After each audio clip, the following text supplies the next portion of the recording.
hayaan natin na ang apoy na dala ng ating Panginoon ay tupukin ang mga maling gawa natin in order for us to be transformed.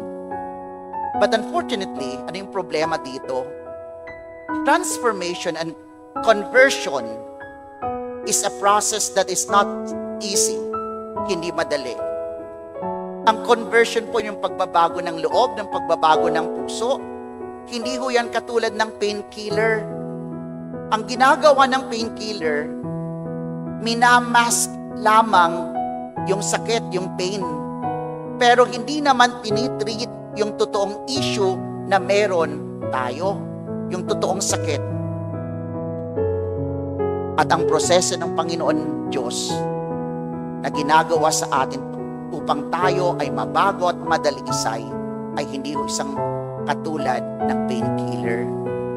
Kaya yung iba, kapag nahihirapan na, anong gagawin? Babalik na lang sa dati.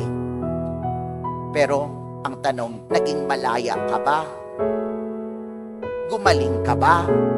Hindi. Kaya sabi ko nga sa inyo, sana hayaan natin, even though it is a painful process, but we allow God to change us, to transform us. We allow the grace of God to change us.